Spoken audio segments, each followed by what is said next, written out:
my fellow Americans. Tonight, I want to speak with you about our nation's unprecedented response to the coronavirus outbreak that started in China and is now spreading throughout the world. Today, the World Health Organization officially announced that this is a global pandemic.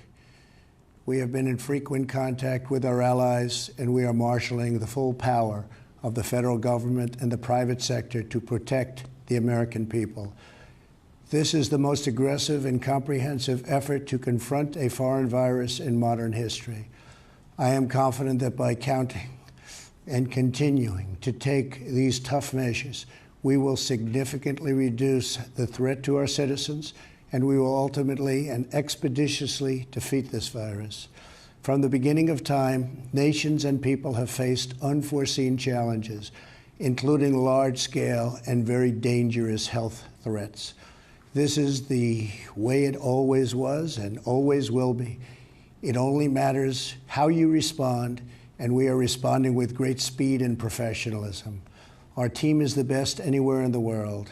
At the very start of the outbreak, we instituted sweeping travel restrictions on China and put in place the first federally mandated quarantine in over 50 years. We declared a public health emergency and issued the highest level of travel warning on other countries as the virus spread its horrible infection. And taking early, intense action, we have seen dramatically fewer cases of the virus in the United States than are now present in Europe. The European Union failed to take the same precautions and restrict travel from China and other hotspots. As a result, a large number of new clusters in the United States were seeded by travelers from Europe. After consulting with our top government health professionals, I have decided to take several strong but necessary actions to protect the health and well-being of all Americans. To keep new cases from entering our shores, we will be suspending all travel from Europe to the United States for the next 30 days. The new rules will go into effect Friday at midnight. These restrictions will be adjusted subject to conditions on the ground.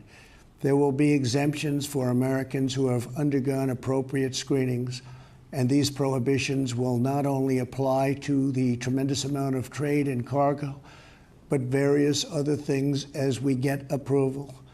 Anything coming from Europe to the United States is what we are discussing. These restrictions will also not apply to the United Kingdom.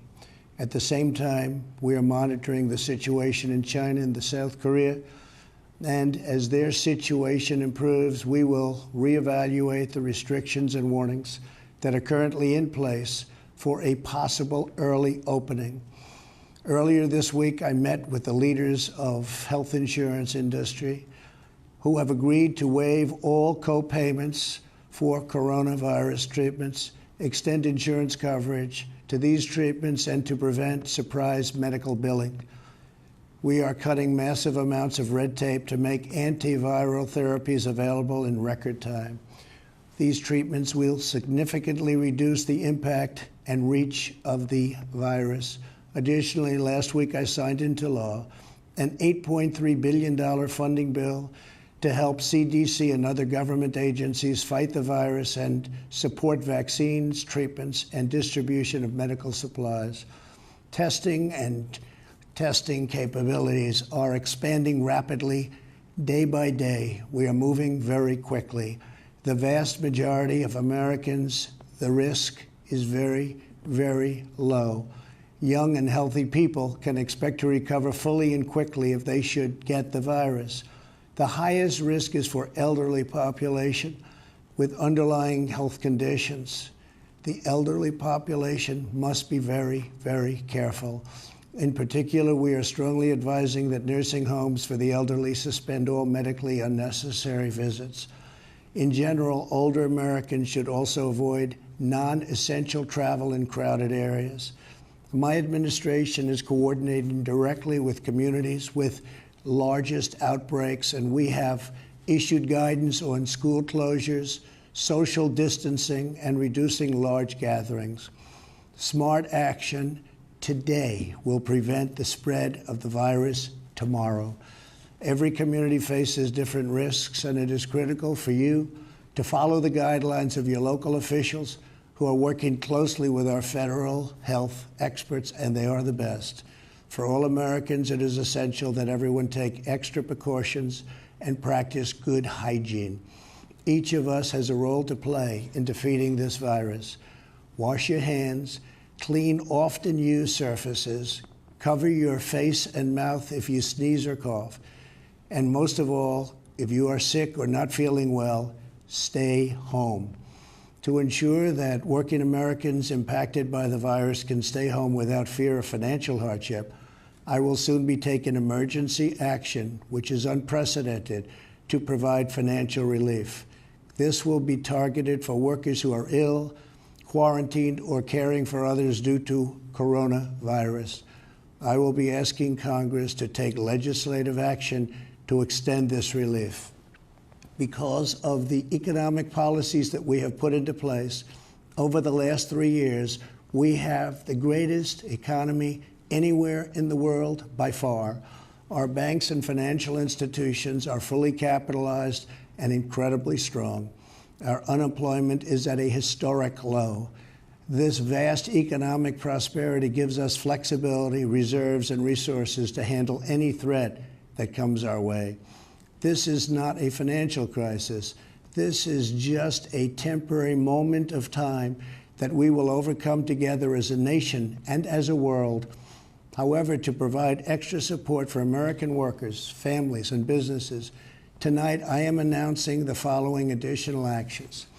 I am instructing the Small Business Administration to exercise available authority to provide capital and liquidity to firms affected by the coronavirus. Effective immediately, the SBA will begin providing economic loans in affected states and territories. These low-interest loans will help small businesses overcome temporary economic disruptions caused by the virus. To this end, I am asking Congress to increase funding for this program by an additional $50 billion. Using emergency authority, I will be instructing the Treasury Department to defer tax payments without interest or penalties for certain individuals and businesses negatively impacted. This action will provide more than $200 billion of additional liquidity to the economy. Finally, I am calling on Congress to provide Americans with immediate payroll tax relief. Hopefully, they will consider this very strongly. We are at a critical time in the fight against the virus. We made a life-saving move with early action on China. Now we must take the same action with Europe. We will not delay. I will never hesitate to take any necessary steps to protect the lives, health, and safety of the American people. I will always put the well-being of America first. If we are vigilant and we can reduce the chance of infection, which we will significantly impede the transmission of the virus. The virus will not have a chance against us. No nation is more prepared or more resilient than the United States. We have the best economy, the most advanced health care, and the most talented doctors, scientists, and researchers anywhere in the world. We are all in this together. We must put politics aside, stop the partisanship, and unify together as one nation and one family. As history has proven time and time again, Americans always rise to the challenge and overcome adversity. Our future remains brighter than anyone can imagine. Acting with compassion and love, we will heal the sick, care for those in need, help our fellow citizens, and emerge from this challenge stronger and more unified than ever before. God bless you, and God bless America. Thank you.